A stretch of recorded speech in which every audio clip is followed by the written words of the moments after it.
Buen día hermanos, buenos días, que el Señor les bendiga. Vamos por la enseñanza número 77. Estamos en el Evangelio de San Lucas. Eh, Vamos por los versículos del 40 al 56 del capítulo 8. Vamos a ver ahora sobre la hija de Jairo y la mujer que tocó el manto de Jesús, ¿va? Oremos. Señor, yo te doy gracias, Padre, en el nombre de Cristo Jesús, porque una vez más, Señor, me tienes delante de ti, delante de mis hermanos, Señor, para compartir tu bendita palabra. Señor, por favor, yo te ruego que me des palabra sencilla, entendible, y a mis hermanos y a mí nos des un oído dócil, y que tu palabra quede atesorada en nuestras mentes, en nuestros corazones, Señor. Y que no nada más quede allí, sino que nos lleves a ponerla por obra, Padre. A entender, Señor. A entender tu caminar, tu andar, a buscar ser como tú, a actuar como tú, mi Señor. A ser verdaderamente tus discípulos, Padre. No nada más seguidores, tus discípulos. Un discípulo que quiera parecerse a ti. Ser cada día más como su maestro. En el nombre de Cristo Jesús te lo pedimos. Amén. Fíjense, hermanos, desde la caída, desde el pecado de Adán, desde la caída del ser humano, la vida en la tierra, esta tierra que fue maldecida por Dios, ha estado sometida a enfermedad, a desastres, a muerte, tragedias, tristezas, miseria, sufrimiento. Todo esto está entrelazado en la existencia humana. La muerte es una experiencia universal y lo único que ha hecho la sofisticada tecnología médica moderna es posponer un tiempo lo inevitable, porque todos tarde que temprano vamos a morir, ¿va? Y esto es un don de Dios, un don que Dios ha dado, ¿va? Ahora, debido a la capacidad del hombre dada por Dios para amar, para relacionarse, la enfermedad y la muerte también producen intenso dolor y tristeza, porque Dios puso sentimientos en nuestra alma, ¿va? Mi Señor Jesús comprendía el sufrimiento asociado, comprende el sufrimiento asociado con la enfermedad y con la muerte, ¿va? Por eso, desde siempre, ahora sí que cuando se profetizaba sobre mi Señor, ustedes pueden ver Isaías 53:3, que Isaías dijo que mi Señor era varón de dolores, experimentado en quebranto, ¿va? Y esto pues nos lleva a entender un poco más, ahora sí, quién es mi Señor Jesús, ¿va? Fíjense, vamos por favor a los versículos del 40 al 42, la primera parte del versículo 42. Dice, cuando volvió Jesús, le recibió la multitud con gozo. Fíjense, hay que fijarnos en todos estos detalles, Le recibió la multitud con gozo porque todos le esperaban. Entonces vino un varón llamado Jairo, que era principal de la sinagoga, y postrándose a los pies de Jesús le rogaba que entrase en su casa, porque tenía una hija única, como de 12 años, que se estaba muriendo. Miren, en el inicio aquí de la historia, mi Señor volvió de la región de Gádara. Acuérdense que andaba allá con los endemoniados gadarenos, ¿va? En la costa del mar de Galilea. Mi Señor había allí ido, ¿va?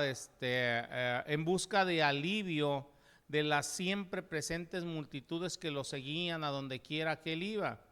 En el viaje a Gádara, mi Señor y los discípulos habían quedado atrapados, acordémonos, en una fuerte tormenta. Y mi Señor milagrosamente la calmó, la tormenta. Después de su llegada a la región de Gadara, mi Señor enfrentó a dos locos ahí endemoniados y echó fuera de ellos, ¿va? En sí de uno de ellos una legión de demonios, ¿va? Que entraron ahora sí en un hato de cerdos, dice la palabra, lo vimos en la enseñanza anterior. Y los aterrados habitantes de la región le suplicaron entonces a mi Señor que se fuera. Y él sube otra vez a la barca y vuelve a atravesar el mar de Galilea hacia la conocida ciudad de Capernaum. Cuando llega mi Señor a Capernaum, inmediatamente se vio cercado por una gran multitud. Eso es lo que vemos ahorita al empezar estos versículos. Y esta multitud, a diferencia de los habitantes de Gádara, dice ahí que lo recibió con gozo. ¿Por qué lo recibieron con gozo? Porque lo esperaban. Cuando tú estás esperando a mi Señor, lo recibes con gozo.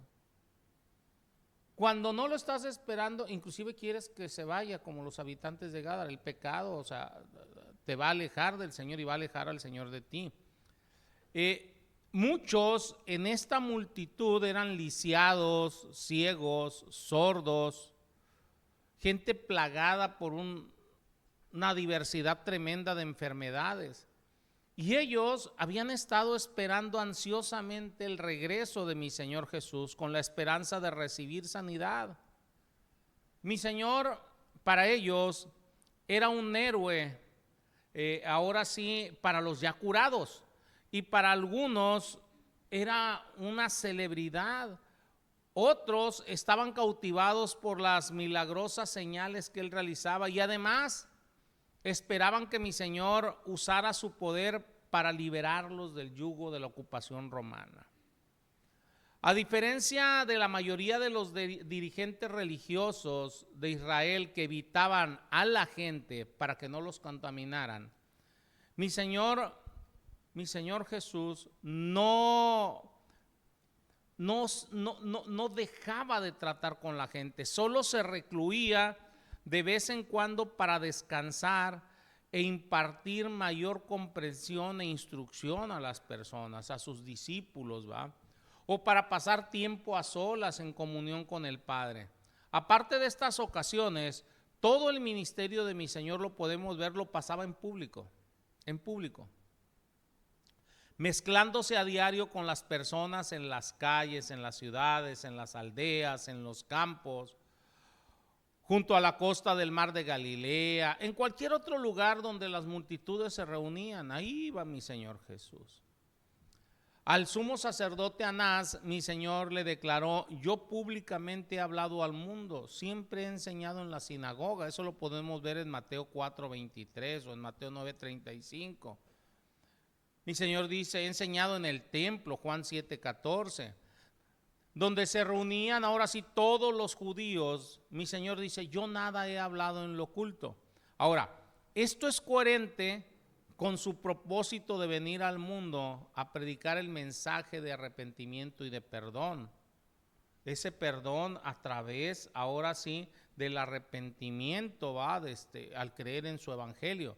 Ahora, a pesar del ansioso recibimiento ofrecido a mi Señor Jesús de la multitud era inconstante. ¿Por qué les digo inconstante? Algunos fácilmente eran guiados por los odiosos líderes religiosos y al final estas personas guiadas por los líderes religiosos pedirían a gritos, aunque en su momento siguieron a mi Señor, pedirían a gritos: crucificadle, ¿va? Crucificadle. Pedirían: su sangre sea sobre nosotros y nuestros hijos. Ahí está Lucas 23:21. Otros solo le buscaban por las señales. Ahí está Lucas 11:29. Otros pronto se iban a desilusionar de mi Señor Jesús y lo abandonarían. Muchos de sus discípulos, dice Juan 6:66, o sea, se volvieron atrás, ¿va? La mayoría de sus discípulos, nada más quedaron los 12, ¿va? Solamente, si ustedes lo ven, de todas las multitudes que estuvieron siguiendo a mi Señor, solamente unos pocos eran fieles y verdaderos seguidores de Él. Y esto sigue pasando hoy en día, hermanos. entre quienes esperaban con ansiedad el regreso de mi Señor allí en esa región y que Él reanudara su ministerio de sanidad, había dos personajes allí muy opuestos. Uno era un hombre y otro una mujer. Uno era rico, la mujer pobre. Uno era un líder respetado de la sociedad, la otra era una mujer marginada, rechazada de la sociedad. Pero cada uno tenía una desesperada necesidad que solo mi Señor Jesús podía suplir. Lucas presenta primero a un varón llamado Jairo. Jairo, hombre rico, hombre pudiente, hombre con influencias. Dice la palabra aquí que era el principal de la sinagoga. El texto griego aquí incluye la palabra idou, que significa ver, observar, mirar, que indica que la aparición de este hombre fue algo inesperado o sorprendente. Ahora, como principal de la sinagoga, Jairo era un líder respetado, versado en el Antiguo Testamento, dedicado a la religión del judaísmo. Era uno de los responsables de supervisar todas las actividades de la sinagoga. El centro de atención de la vida religiosa judía en su ciudad era cada sinagoga. Jairo era un personaje destacado en el sistema religioso de Capernaum, que a su vez estaba relacionado con el judaísmo nacional. Jairo, como principal de la sinagoga, estaba primordialmente, acordémonos, la sinagoga en manos de los fariseos y escribas, quienes todos ellos eran hostiles a mi Señor Jesús, eran enemigos de mi Señor, atacaban a mi Señor, querían destruirlo. Que un representante local de los mismísimos líderes que odiaban a mi Señor llegara y se postrara a los pies de mi Señor y le rogara que entrase a su casa era un acontecimiento increíble. Esto lo podemos ver aquí, ¿va? Sin embargo, Jairo no vino como representante de la élite religiosa, sino como un padre desconsolado. El desconsuelo de Jairo era que su hija única, como de 12 años, se estaba muriendo. Literalmente estaba agonizando, dice Marcos 5:23, ¿va? Marcos 5:23 dice, y le rogaba mucho diciendo, mi hija está agonizando, ven y pon las manos sobre ella para que sea salva y vivirá. A este hombre, a Jairo, ya no le preocupaba lo que pudieran pensar de él sus compañeros dirigentes en la sinagoga. Ya no le preocupaba lo que pudieran pensar de él los escribas, los fariseos. Lo único que le importaba era conseguir que mi Señor Jesús fuera hasta donde estaba su hija antes de que fuera demasiado tarde.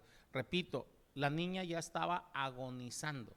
Entonces aquí el tiempo era, no nada más estaba enferma, estaba agonizando. Entonces el tiempo era primordial.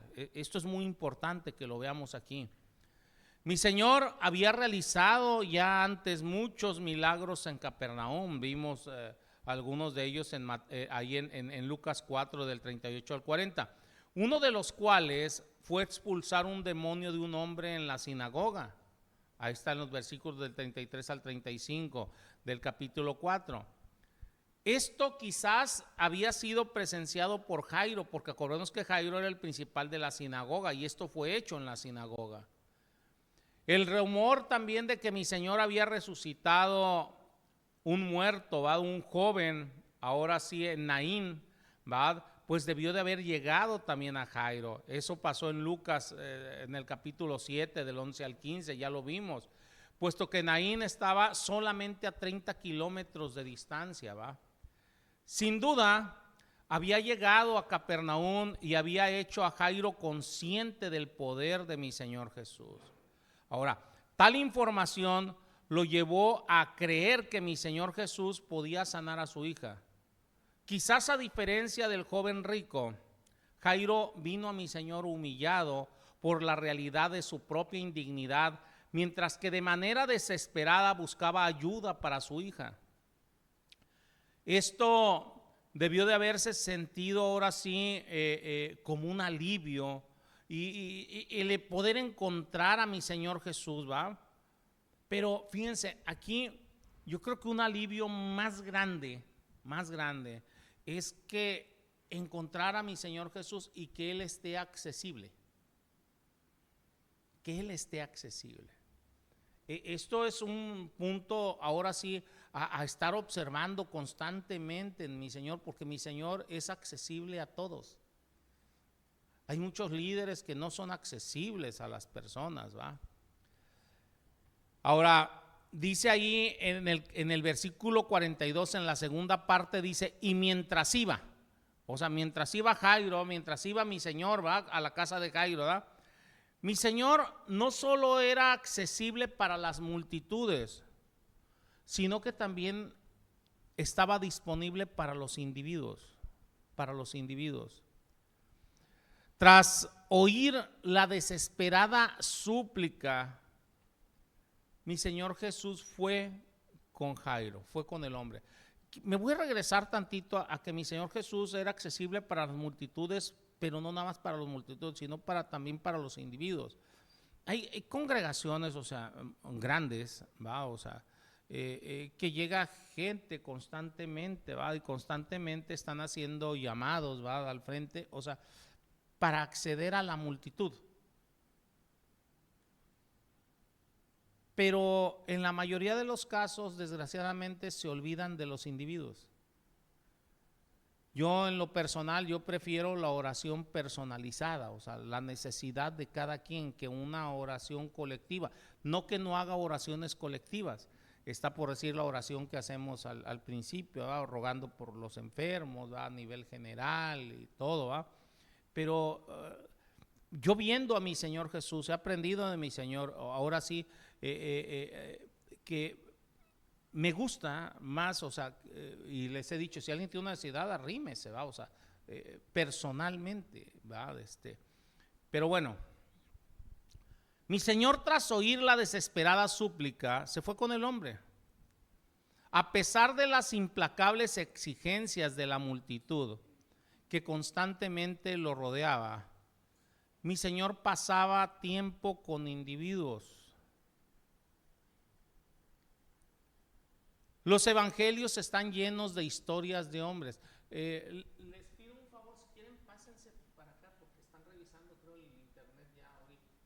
Pásense para acá, porque a lo mejor se meten los técnicos aquí y los van a estar interrumpiendo.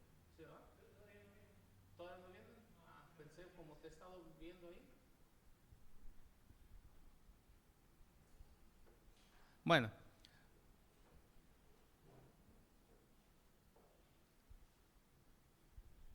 Entonces le digo, los evangelios están llenos de historias de hombres, de mujeres y hasta niños. Ahí podemos ver en Mateo 19, versículos 13 y 14, a quienes mi Señor Jesús les prestó atención personal, o sea, personal. Mientras mi Señor caminaba ahora sí con las personas, pues la realidad es que mi Señor estaba sintiendo el dolor que padecen las personas. Y esto lleva a mi Señor ahora sí a estar sintiendo compasión por las personas. Mi Señor, nuestro Dios, es un Dios compasivo. Mi Señor es consolador. Él consuela. Él lleva nuestras cargas, es portador de cargas. Mi Señor Jesús lo dijo de esta manera: venid a mí todos los que estéis trabajados y cargados, yo los haré descansar.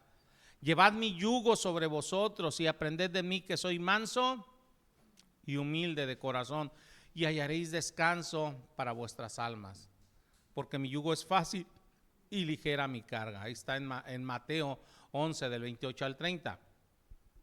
Isaías profetizó acerca de mi Señor como pastor que va a apacentar su rebaño, y en sus brazos llevará los corderos, que en su seno los llevará, pastoreará suavemente a las recién paridas, no quebrará la caña cascada, ni apagará el pabilo que humeare. Isaías 40:11, Isaías 42:3. Si ustedes voltean y ven los milagros de mi Señor Jesús es Dios y Él tiene poder absoluto sobre todo. Ya lo estuvimos hablando en las dos enseñanzas anteriores, sobre todos los elementos, sobre cada átomo, sobre el universo, dado, o sea, tiene poder sobre todo. Usted nada más imagínense, de todos los impresionantes milagros que mi Señor pudo haber hecho para probar que era Dios, mi Señor eligió hacer los que aliviaban el sufrimiento de las personas. Mi Señor, en lugar de volar desde el pináculo del templo, rescató a sus aterrados discípulos de una tormenta que amenazaba su vida. Estaban aterrorizados, ¿va? En vez de crear al instante una vaca, un caballo, para que lo mataran y se lo loncharan, los 5,000 hombres, sin contar mujeres ni niños, creó alimento para miles de personas, alimentas, pan, pescado, allí mismo los multiplicó. En lugar de levantar una montaña y lanzarla al mar, sanó enfermos, resucitó muertos.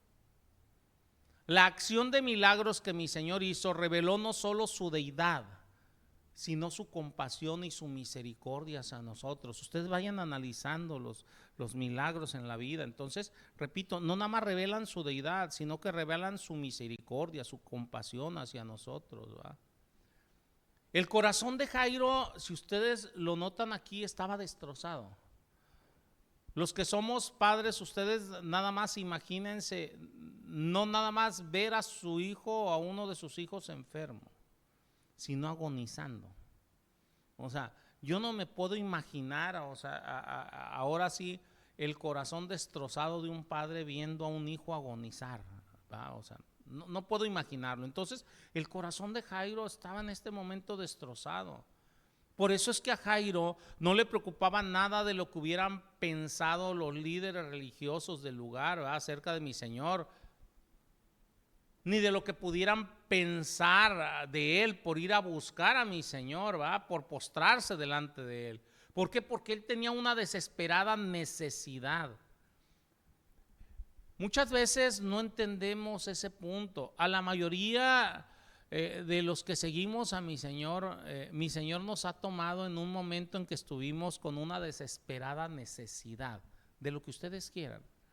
Unos de enfermedad, otros por dejar ahora sí vicios, otros por tener la familia completamente destruida, qué sé yo, cada quien, o sea, vea sus propias necesidades, ¿verdad?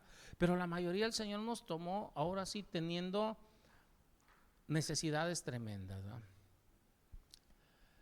Y esta desesperada necesidad de Jairo lo condujo hacia mi Señor, el compasivo y disponible Salvador. Siempre está ahí, compadeciéndose de nosotros. Mi Señor respondió ahora sí a la débil fe de las personas, al dolor natural. En este caso de Jairo, con una poderosa demostración, tanto de poder como de compasión. Por eso le digo, hay que ver el corazón de mi Señor Jesús, si es que queremos ser como Él. Debemos de buscar ser como Él.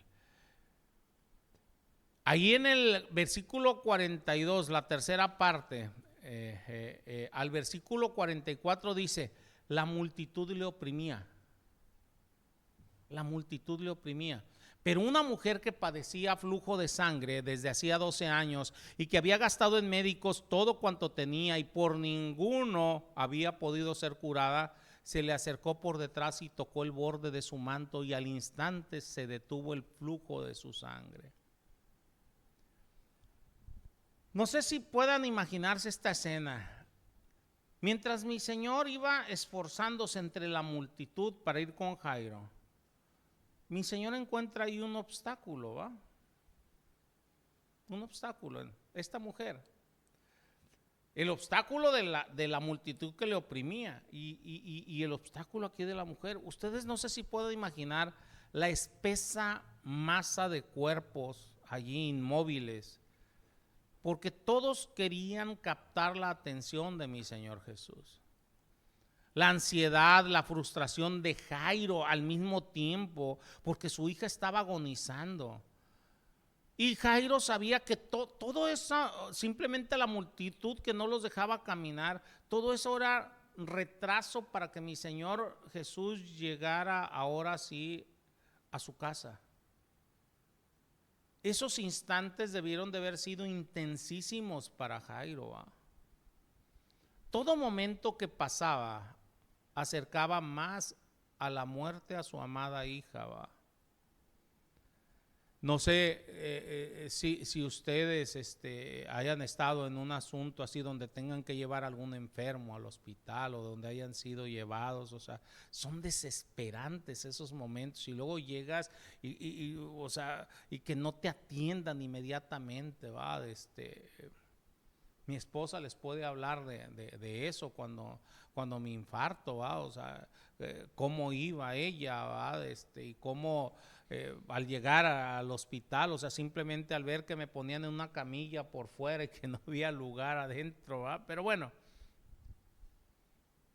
de pronto, ante la angustia de Jairo y el lento avance de mi Señor a través de la multitud, todavía mi Señor es detenido totalmente por una persona que estaba igualmente de desesperada que Jairo. Sus desesperaciones eran distintas, pero igualmente estaba desesperada.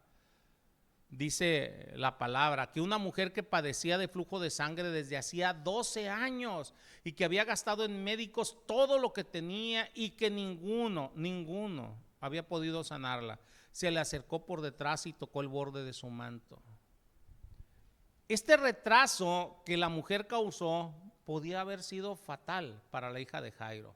Inclusive la palabra me muestra que demostró ser fatal para la hija de Jairo. Acordémonos que después, o sea, viene uno ahora sí de los de la casa de Jairo y le dice, ya no molestes al maestro, o sea, ya tu hija ya murió, ya murió. Mi Señor está acostumbrado a que lo interrumpieran. La gente lo interrumpía. Una vez mientras predicaba un sermón, unos hombres rompieron el techo por encima de él y bajaron un paralítico en una camilla, o sea, interrumpieron. En otra ocasión fue interrumpido cuando le dijo uno de la multitud, maestro, di a mi hermano que parta la herencia conmigo. O sea, cada quien con su rollo, mi Señor andaba sus asuntos y quería que le partieran la herencia, ¿va? A pesar de las abrumadoras exigencias, aquí les va un dato importante, repito, nuestro objetivo es ser como mi Señor Jesús. A pesar de las abrumadoras exigencias, mi Señor nunca fue indiferente a las personas que lo necesitaban. Nunca. Esta mujer había vivido con un grave problema médico, flujo de sangre, y su congoja tenía ya 12 años. Si ustedes lo notan, esos 12 años era el mismo tiempo que la hija de Jairo tenía de vida. La hija de Jairo tenía 12 años. Mientras Jairo y su familia disfrutaban viendo crecer a la niña, esperando con interés el futuro de la muchacha,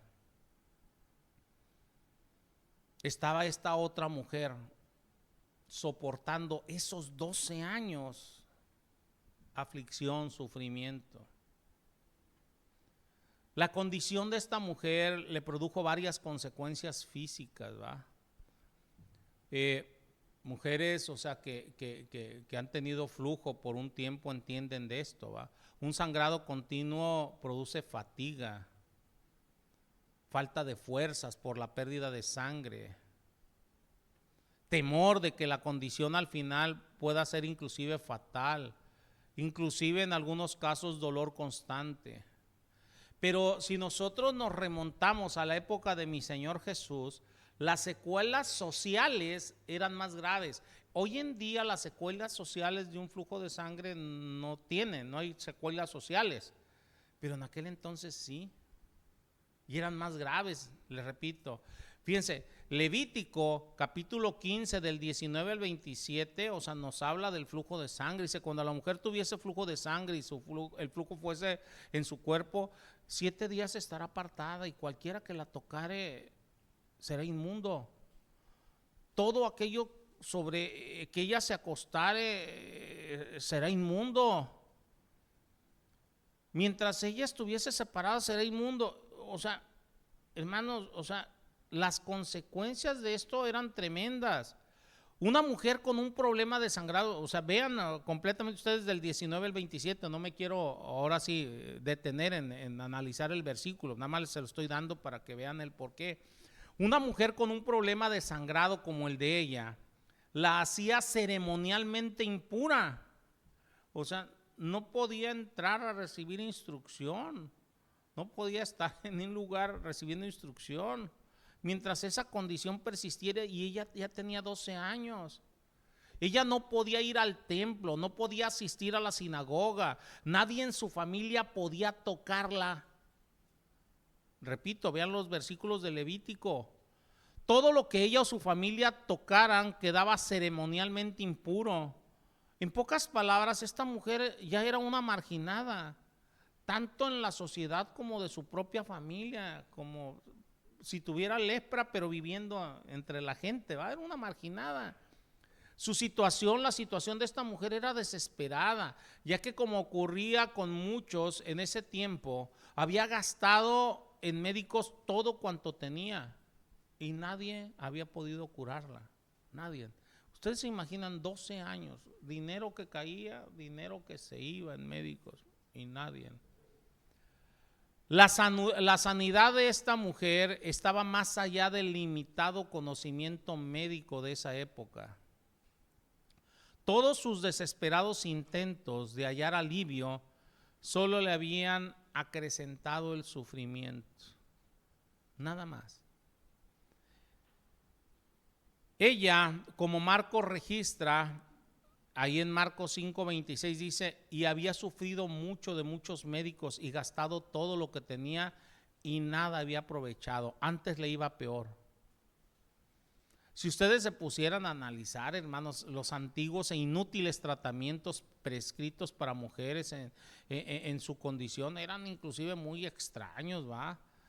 Remedios, por decir, que daban médicos, uno de ellos, o sea, consistía en beber una copa de vino que contenía un polvo compuesto de goma, de alumbre y azafrán de jardín. Ustedes se imaginan, o sea, ese tipo de tratamientos va destruyendo el estómago de las personas, ¿va? Pero no me voy a meter con los tratamientos. Usted nada más imagínense esta mujer, 12 años con su flujo, 12 años siendo marginada social, 12 años, o sea, con cansancios constantes, sin dinero, sin esperanza, alejada de familiares, de amigos, por las leyes ahora sí ceremoniales judías. Pues la mujer estaba desesperada. Por eso es que ansiosamente se abrió paso a través de la multitud para llegar a mi Señor Jesús. Ahora, como ella no podía tocar a nadie, porque la persona sería inmundo, ella estaba avergonzada. Ella lo que quería era no estar cerca de las personas, pero está en medio de una multitud, ¿va? Porque le daba vergüenza que los demás supieran. Si de por sí estaba avergonzada por la familia y por los que conocían su problema, ella le daba vergüenza que más personas conocieran su situación. Ella estaba avergonzada, humillada por su perpetua condición de inmundicia, tratando de evitar la divulgación, la vergüenza y el resentimiento de las personas. Por eso es que se acercó por detrás a mi Señor Jesús y le tocó el borde de su manto, para no tocarlo directamente el borde de su manto. Ahora, la ley de Dios en el Antiguo Testamento ordenaba a los judíos, en Deuteronomio 22:12 dice, te harás flecos en las 4 puntas de tu manto con que te cubras. O sea, los mantos tenían 4 flecos. Esos flecos en los bordes de la túnica servían como recordatorio de su obligación de obedecer los mandamientos de Dios. Esto está en Números 15, del 37 al 41. El verbo griego aquí para tocó sugiere no nada más que la mujer haya llegado y palpado uno de los flecos, sino que lo agarró, lo apretó el fleco, ¿va? Este verbo es el que se utiliza aquí para tocar, ¿va? Dice Juan 20, 17, ¿va? Hablando de tocar, ¿va? O sea, mi Señor le dice, no me toques porque aún no he subido a mi Padre, más bien a mis hermanos y dile, subo a mi Padre y a vuestro Padre, a mi Dios y a vuestro Dios. O sea, es el mismo verbo que se utiliza porque es apretar, es tomar. Ahora, Mateo relata que la mujer decía dentro de sí, si tocares solamente su manto seré salva. Mateo 9:21. Si tocares solamente su manto seré salva. Después de 12 años de sufrimiento, mi Señor era su única esperanza. Los que han sufrido, padecido por años ciertas cosas, ciertas circunstancias, saben que mi Señor Jesús se vuelve nuestra única esperanza. No hay más. Ya les he dicho, para muchos, o sea, se volvió como la llanta de refacción, ¿va? Nadie se acuerda de ella hasta que las demás llantas no sirven, ¿va? Vamos primero a los médicos, vamos primero a los psicólogos, a los psiquiatras, a los consejos familiares, ¿va? De los amigos, amigas, ¿va? Ella, 12 años tratando por todos lados, mi Señor se volvió su única esperanza. Cuando mi Señor es tu única esperanza es cuando cosas maravillosas suceden. Mientras tengas esperanza en otras cosas, muy difícilmente vas a ver los milagros como debías de verlos. Por eso ella, de modo literal y figurado al mismo tiempo, se aferró desesperadamente al fleco del manto. Mi Señor honró la fe de la mujer cuando se asió, cuando tomó el fleco del manto. ¿Qué dice la palabra? Al instante se detuvo el flujo de su sangre. Fíjense bien lo que les voy a decir, hermanos, para que lo tengan siempre presente. Mi Señor muy a menudo sanó físicamente a quienes no tenían fe. Muy a menudo. Pero nunca ha salvado a nadie que carezca de fe. Sanidad y salvación son dos cosas diferentes, ¿eh? Dios puede hacer, o sea, milagros en personas, o sea, que no son salvas y que nunca van a ser salvas. Porque hay gente que dice, es que el Señor me sanó de esto, hizo esto conmigo. Eso no significa que sea salvo. Mi Señor sanó a muchas personas carentes de fe, pero nunca ha salvado a nadie que carezca de fe. Esta mujer, con su problema físico solucionado, ya estaba camino a la salvación. Estaba camino a esta mujer. Ahorita vamos a ver por qué. ¿Va? Fíjense, los versículos que siguen son del 45 al 48. Dice, entonces Jesús dijo, ¿quién es el que me ha tocado? Y negando todos, dijo Pedro y los que con él estaban, maestro, la multitud te aprieta y oprime y dices, ¿quién es el que me ha tocado? Pero Jesús dijo, alguien me ha tocado porque yo he conocido que ha salido poder de mí. Entonces cuando la mujer vio que no había quedado oculta, vino temblando y postrando a sus pies le declaró delante de todo el pueblo por qué causa le había tocado y cómo al instante había sido sanada. Y él le dijo, hija, tu fe te ha salvado. ¿Sí notan ahí? Tu fe te ha salvado. No dijo tu fe te ha sanado, tu fe te ha salvado. Ve en paz. Miren, hay una minuciosidad inagotable en lo que mi Señor Jesucristo hace. No contento con restaurar físicamente a esta mujer, porque quedó sana, mi Señor la restauró socialmente. ¿Por qué les digo socialmente? Al hacer que su sanidad se conociera en público. Y también la restauró espiritualmente. Con Dios la salvó. Fíjense el orden aquí. Después que la mujer le agarrara el fleco de su manto, Jesús dijo: ¿quién es el que me ha tocado? Me voy con mi Señor Jesús. ¿Por qué mi Señor preguntó eso? No sé si noten quién es mi Señor Jesús. Mi Señor Jesús es Dios. Él es omnisciente. Es uno de los atributos de Dios. Entonces, Él sabía perfectamente quién lo había tocado. Sabía perfectamente el motivo por qué lo había tocado.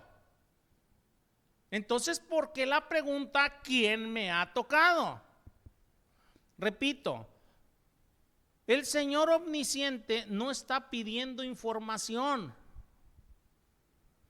Él sabía quién lo había tocado. Lo que está haciendo, está invitando a la mujer a que se revele. Que diga: yo. Mi Señor es omnisciente. ¿Se acuerdan cuando Dios está diciendo, como hablando consigo mismo: ¿a quién enviaré? ¿A quién enviaré? Dios sabía que Isaías iba a decir: yo. Pero lo que quería Dios es que Isaías lo dijera, se comprometiera: envíame a mí. Lo que el Señor desea muchas veces es que tú reveles, que tú saques de ti las cosas, o sea, que muestres, que hables, que te comprometas. En este caso, Isaías se comprometió, salió de su boca: envíame a mí, Señor, yo voy por ti. ¿Va? Aquí con la mujer, mi Señor pregunta: ¿quién me ha tocado? Repito, Él lo sabe, Él todo lo sabe. ¿Se acuerdan cuando vio al que posteriormente es uno de los 12 apóstoles abajo del árbol, ¿va? Y luego le dice: yo te vi, ahí estaba. Mi Señor es omnisciente. ¿Qué dice aquí? Y negando todos, dijo Pedro y los que con él estaban: maestro, la multitud te aprieta y oprime y dices: ¿quién me ha tocado? Repito, la respuesta de mi Señor es una de las cosas más profundas que alguna vez dijo. Esta respuesta: mi Señor dice: alguien me ha tocado porque yo he conocido que ha salido poder de mí. El poder de Dios, hermanos, no es una fuerza impersonal que fluye de Él hacia todas las personas. Es una fuerza totalmente consciente que está en acción. Nadie va a recibir jamás en su vida el poder de Dios sin la exacta conciencia de parte de Dios.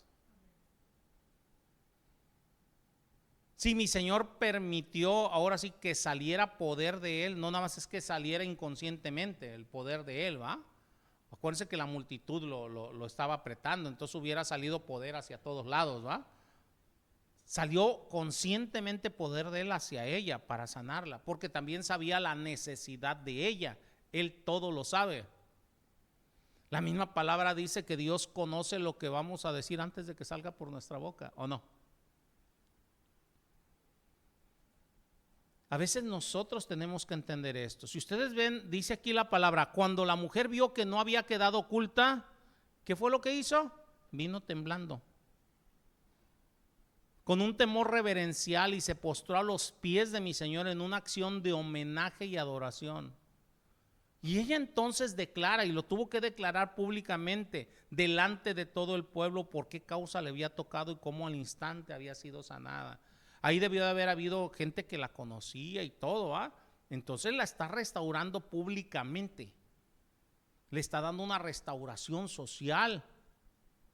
Entonces mi Señor, no tan solo contento con restaurarla físicamente, la restaura socialmente y la restaura espiritualmente.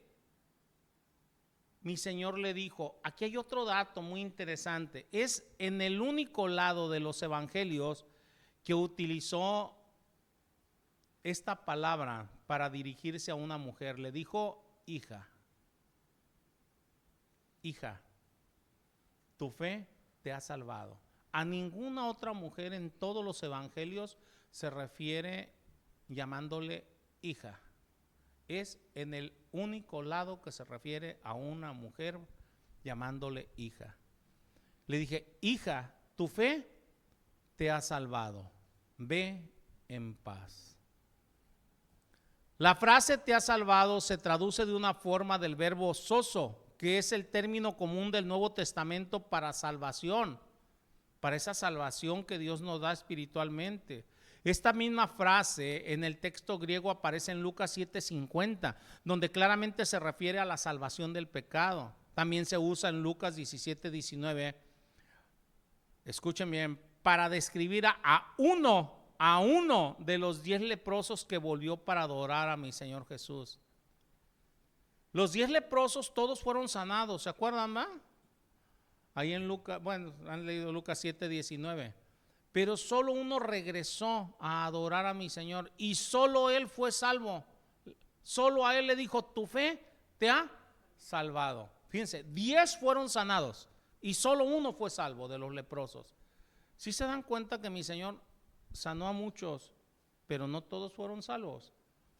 Cuando yo escucho a una persona, no, es que Dios está conmigo porque me ha sanado, me ha hecho estos milagros. No, espérate, o sea, necesitas analizar más allá. Eres un discípulo del Señor. Mi Señor dice, id y haced discípulos a todas las naciones. Lo que el Señor nos pide es que hagamos discípulos. ¿Qué es un discípulo? Es un aprendiz de Cristo, que quiera ser como Cristo,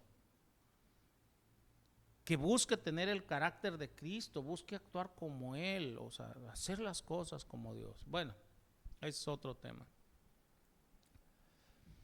Mi Señor le está diciendo hija, y esto indica que la recibió como hija en su reino. ¿Se acuerdan lo que dice Juan? Dice que no todos somos hijos de Dios, ¿va? Porque no es por voluntad, el ser hijo de Dios no es por voluntad de hombre, es voluntad de Dios. Ella fue entonces restaurada de modo físico, social y espiritual. Todo por medio de la gracia y el poder personal de mi Señor Jesús. Pero regresémonos, versículos 49 y 50. Dice, estaba hablando aún, o sea, mi Señor Jesús estaba hablando aún con ella, cuando vino uno de la casa del principal de la sinagoga a decirle, tu hija ha muerto. Tu hija ha muerto. No molestes más al maestro. Oyéndolo Jesús respondió, no temas, cree solamente y será salva.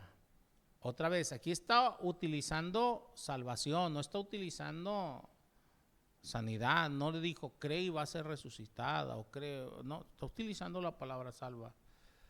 Mientras mi Señor estaba, repito, hablando aún a esta mujer ya sanada, ya salvada, ya tomada como hija, Jairo recibió la noticia que tanto había temido. ¿Se acuerdan que vimos desde el principio que la hija estaba agonizando?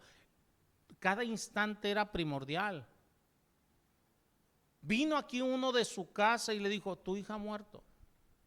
No molestes más al maestro. Este retraso por esta mujer de flujo de sangre demostró ser fatal. El peor temor de Jairo se hizo realidad. Mientras mi Señor estaba ministrando a esta humilde marginada, su hija, la hija de uno de los principales ciudadanos de Capernaum, había muerto. Ahora, si vamos más allá, es evidente que el mensajero anónimo que llegó no creía que mi Señor pudiera resucitar a los muertos. Por eso le dicen, no molestes más al maestro. Tu hija ha muerto, ya no lo molestes. Por eso no ve la necesidad de impedir que mi Señor ministre a otros en la multitud como maestro. Maestro viene del griego didascalón, es un título de gran respeto, apropiado para mi Señor Jesucristo, ya que enseñar, escúchenme bien, y no realizar milagros es el enfoque principal del ministerio de mi Señor Jesús. Él vino a enseñar.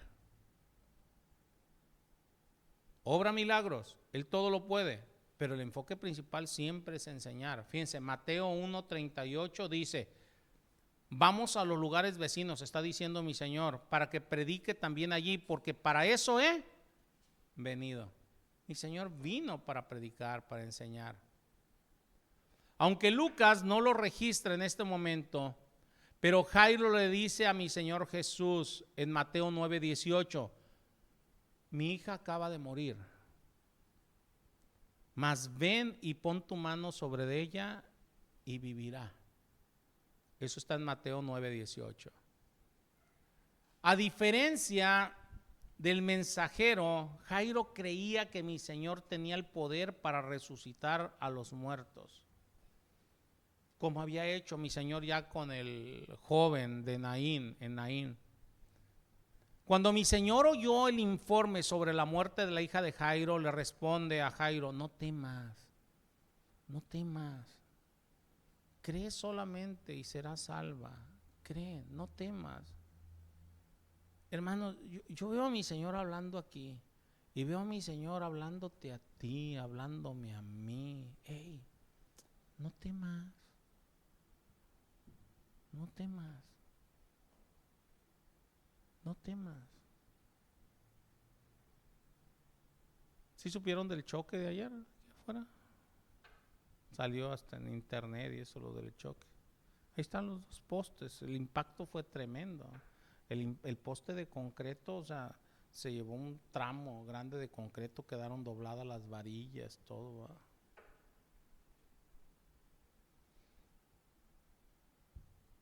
¿Ya fueron a ver los postes? El de concreto ni siquiera toca la pared. Está a escasos 2-3 milímetros de la pared. No la toca. Llegué y vi y dije, mira Señor, lo que haces protegiendo el lugar donde nos congregamos. Cada quien ve lo que quiere ver. Yo veo al Señor protegiendo el lugar. Porque esa pared, los tabiques están huecos, están horriblemente huecos, están horribles. Cuando me dijeron ayer en la noche, me enseña mi esposa foto, le digo, volteé y vi, le digo, la pared está parada, le digo, ¿a qué vamos? Le digo, tú tranquila, no pasa nada. Le digo, ya iremos en la mañana. Le digo, ahorita no se puede hacer nada. Si algo yo tengo presente al paso de los años es que mi Señor, nunca llega tarde, y Él guarda. Y aun cuando no guarda, Él sabe por qué. Él siempre tiene un plan, tiene un porqué. No temas, cree solamente y será salva. Mi Señor no estaba haciendo de la fe de Jairo una condición para resucitar a su hija, sino que lo estaba animando. Cree. No le dijo, o sea, si tienes fe va a suceder. O sea, muchos hacen eso con las personas. O sea, le dicen, es que no ha pasado lo que tú pides porque no tienes fe. No, escuchen bien a mi Señor. No le está diciendo, o sea, si crees, puedes resucitar. No, no está diciendo eso. Está animándolo. Cree. Agarra esas palabras para ti. Ve cómo el Señor nos anima. Al animarnos nos da esperanza. Aunque Jairo tuviera fe en que mi Señor pudiera resucitarla, su fe estaba mezclada con el temor. Muchas veces cuando estás ante una enfermedad terminal de alguien, en ti o en alguien que tú amas, ¿verdad? O sea, tu fe está mezclada con el temor y el Señor te anima. El Señor no te tumba, te anima. Ahorita fui a un congreso esta semana a Veracruz. Son casi 7 horas, o sea, por las condiciones de la carretera, ahorita a Veracruz manejando, y lo mismo de regreso. edad. Entonces yo le platicaba a uno de los pastores acá en el Congreso, ¿verdad? Platicándole de las cosas que el Señor ha hecho. Digo, mira, cosas que ustedes ya saben. Digo, a mi esposa le dijeron hace ya 12 años, o sea, que yo no iba a poder hacer vida, que no iba a poder volver a manejar nunca, que no iba a poder hacer muchas cosas. Le digo, y llevo mi vida normal. Le digo, aunque me trabaja aproximadamente el 50% o quizás menos del corazón, todo lo demás está muerto, la mitad del corazón mío está muerto. ¿Verdad? Le digo, pero el Señor, o sea, multiplica las fuerzas. No es lo que la gente dice, es lo que el Señor dice. Ahora, si ustedes me preguntan a mí en aquel entonces, ¿va? Al ver mi condición, que nada más caminaba 2, 3 pasos y ya estaba bien agotado, o sea, ni siquiera podía ir sin que me sostuvieran al sanitario. Al ver yo mi condición en aquel entonces, y el pronóstico de los médicos, yo creía en mi Señor, creía que me iba a mejorar, pero nunca pensé yo que el Señor me fuera a restaurar de tal manera que pudiera hacer prácticamente todo. O sea, había una fe con temor, pero el Señor a través de su palabra me fue animando a mi esposa. O sea, al estudiar la palabra, eso es lo que el Señor hace, te anima. Miren, en Mateo 9:24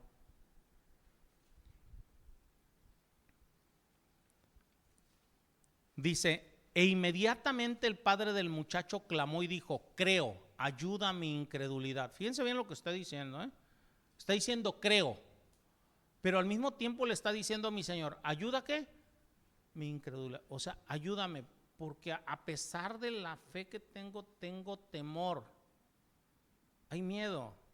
Muchas veces hay miedo en nosotros, o sea, de que las cosas no sucedan como nosotros las pedimos o pensamos, ¿va? Y mi Señor, ¿qué es lo que hace? Nos exhorta a dejar de temer, a mantenernos creyendo en sus promesas. En este caso a Jairo le dice, cree. O sea, fíjense, Jairo estaba creyendo, ¿eh? Le dice, toca a mi hija y podrá resucitar, pero mi Señor le exhorta a aumentar esa fe, a creer, ¿va? Cree y será salva. Cree. Vamos por los siguientes versículos. Entrando en la casa, hasta el versículo del 51 al 53, entrando en la casa no dejó entrar a nadie consigo, sino a Pedro, a Jacob, a Juan y al padre y a la madre de la niña, y lloraban todos y hacían lamentación por ella. Pero él dijo, no llores, no está muerta, duerme. ¿Y qué dice aquí? Y se burlaban de él, sabiendo que estaba muerto. Después de un retraso importante en llegar allí, había transcurrido el tiempo suficiente para que los dolientes ya se hubieran reunido, que el funeral hubiese comenzado. Finalmente mi Señor entra en la casa. Acordemos que los judíos no embalsamaban a los muertos.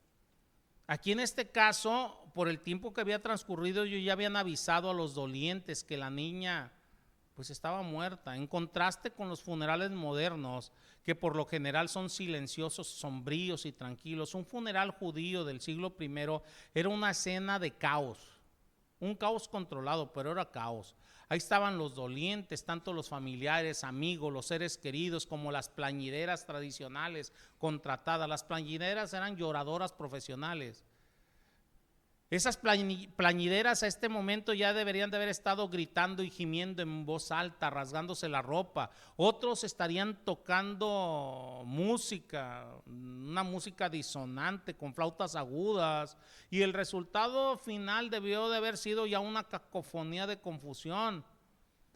Ya que Jairo era un respetado líder de la comunidad, el funeral de su hija debió de haber sido incluso más extenso y más bullicioso que de los de la mayoría.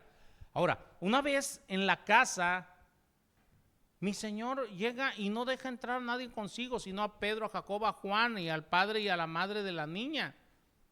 El resto de los discípulos y la multitud permanecieron afuera. Una vez adentro, mi Señor, estando en la casa, presencia en el alboroto que está ahí. Las plañideras, los que tocan flauta, los que están haciendo alboroto, ve que todos están llorando, haciendo lamentación, eso es lo que dice el pasaje, ¿va? Y mi Señor abruptamente concluye el funeral ordenando a las plañideras contratadas: no llores, no está muerta, solo duerme. ¿Y qué es lo que hicieron ellas? Se burlaron de él, sabiendo que la niña estaba muerta. Pero mi Señor las sacó fuera, las echó fuera, las botó fuera. Ahora, por tu fe siempre va a haber gente que se esté burlando, como las plañideras aquí se estaban burlando de mi Señor. Siempre va a haber gente que se esté burlando. La declaración de mi Señor Jesús de que la niña no estaba muerta, sino que dormía, trajo una novedosa y revolucionaria perspectiva con relación a la muerte para nosotros los creyentes. ¿Por qué? Porque mi Señor está comparando la muerte con el sueño. Está redefiniendo la muerte, mi Señor, como algo temporal. Y esto es algo que nosotros debemos de tener en cuenta. Si nosotros no llega el arrebatamiento antes de que muramos, si morimos antes de que llegue el arrebatamiento, sábete, vete tranquilo, es temporal, no pasa nada.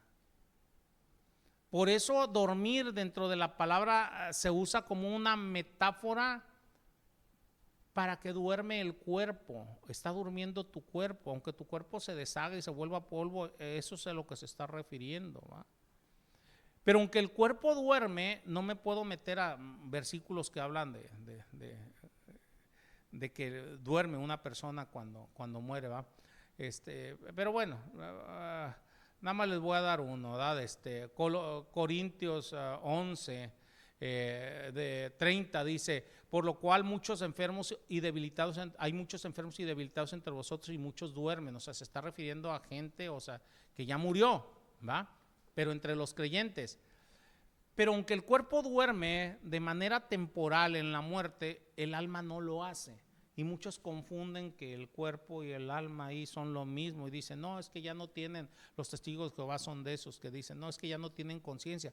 Acordémonos simplemente de Lázaro y el rico, ¿va? O sea, su alma está completamente consciente. El rico ya estaba sufriendo, ¿va? Y Lázaro estaba gozándosela con Abraham. Entonces nuestra alma está consciente. Pero bueno, ese es otro punto. Versículos 54 y 55. Mas él, tomándola de la mano, clamó diciendo: muchacha, levántate. Entonces su espíritu volvió e inmediatamente se levantó, y él mandó que se le diese de comer. Después de entrar mi Señor en el cuarto donde estaba el cadáver de la niña, ¿va? Ahí en Marcos 5:40 dice: y se burlaban de él, mas él, echando fuera a todos, tomó al padre y a la madre de la niña y a los que estaban con él, y entró donde estaba la niña. Mi Señor, tomándola de la mano, clamó en voz alta diciendo: muchacha, levántate. Jairo, acordemos que le había pedido que pusiese la mano sobre ella para devolverle la vida. ¿Qué hizo mi Señor? De buena gana lo hizo. Los evangelios se escribieron en griego, pero Marcos, en Marcos 5:41 registra las verdaderas palabras arameas que mi Señor Jesucristo pronunció. Talita cumi. Dice: tomando la mano de la niña le dijo: talita cumi. Esto está en arameo, que traducido es: niña, a ti te digo, levántate.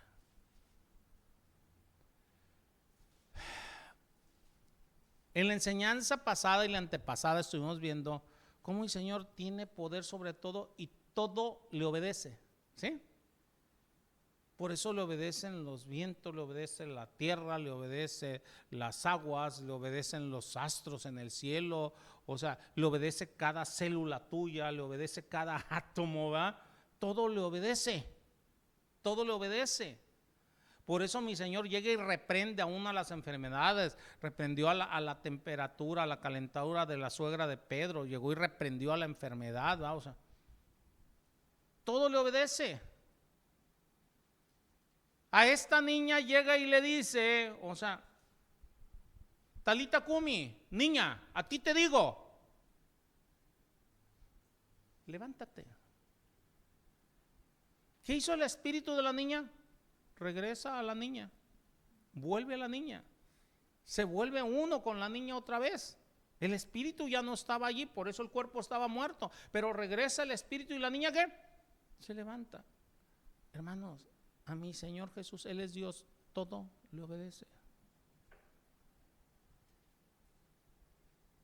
Yo por eso a veces les comento a ustedes, me encanta una alabanza. Todas me gustan, pero me encanta por una frase, o sea, Señor, con una sola palabra tuya. El asunto es que Él lo diga, porque todo le obedece. Todo le obedece. El asunto es que Él quiera hacerlo, ¿va? Porque Él tiene sus propios motivos para hacer o no las cosas. Usando el poder por medio del cual Él lo ha creado todo, ¿va? Fíjense, Colosenses 1, 15 y 16 dice, Él es la imagen del Dios invisible, o sea, mi Señor Jesús, ¿va? El primogénito de toda la creación, porque en Él fueron creadas todas las cosas, las que hay en los cielos, las que hay en la tierra, visibles e invisibles, sean tronos, dominios, sean principados, sean potestades, todo fue creado por Él, en Él y para Él. Entonces, hermanos, el control de la muerte sobre la niña se rompió, su espíritu volvió, dice ahí la palabra. La vida regresó al cuerpo, no cualquier vida, sino la vida de ella, así como ocurrió con el hijo de la viuda de Naín, así como más tarde sucedería con Lázaro. Estos tres ya estaban muertos, Lázaro ya tenía días de muerto. Les repito, mi Señor nunca llega tarde. Algunos a veces podemos pensar, no, Señor, ya para qué, ya está destruido mi matrimonio, ya está destruido mi hijo, mi hija. Mi Señor nunca llega tarde, entiéndanlo. Cuando la vida le fue restaurada a esta niña, inmediatamente la niña se levantó, fue inmediato. Igual que todas las sanidades de mi Señor, esta no fue progresiva. No hubo necesidad ni de rehabilitación, ni de periodo de recuperación. Mi Señor habló y ella se restauró. Su vida regresó al instante, por completo. La niña se levanta y mi Señor ordena, hey, denle de comer.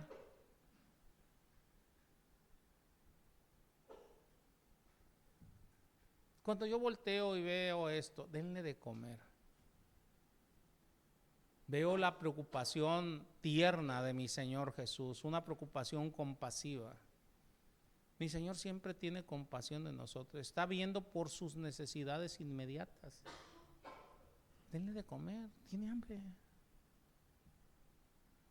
Aparte de que esto muestra que no fue una ilusión, fue una resurrección real. El espíritu regresó al cuerpo de la niña, ella reanudó su vida normal, sustentada por el alimento. Las resurrecciones que mi Señor realizó durante su ministerio terrenal demostraron el poder que un día mi Señor va a usar para resucitarnos a todos. En Juan 5, 28 y 29 dice, no os maravilléis de esto, porque vendrá la hora cuando todos los que están en los sepulcros oirán su voz, y los que hicieron lo bueno saldrán a resurrección de vida, mas los que hicieron lo malo a resurrección de condenación. Pero todos, al escuchar su voz, así como escuchó su voz la niña, vamos a resucitar, hermanos. Vamos a resucitar.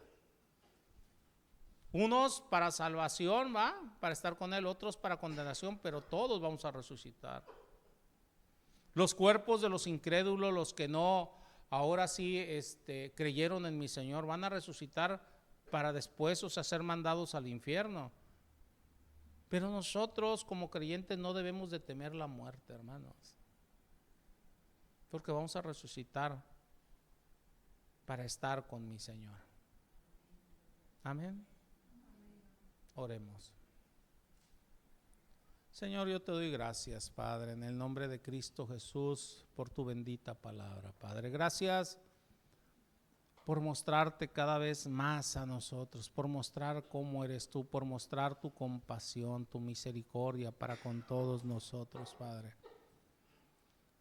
Gracias por tu bondad, Señor, por tu amor. Ayúdanos, Señor, a buscar ser como tú, a buscar ser igual de compasivos con los que sufren, a buscar ser igual de compasivo con aquellos que padecen, Señor, a tener misericordia, Señor, de quien tú hagas misericordia, Padre. Ayúdanos, Señor, a no hacer acepción de personas, Señor. Ayúdanos, Señor, a que nuestra débil fe, Señor, crezca cada día más y más. En el nombre de Cristo Jesús te lo pedimos. Amén. Que el Dios altísimo, hermanos, que el Dios de Abraham, de Isaac, de Jacob, los bendiga, los guarde, los proteja, hermanos. Que mi Señor Jesús haga misericordia en sus vidas y que con su Santo Espíritu les muestre un rostro apacible y les conceda la paz en el nombre de Cristo Jesús. Amén.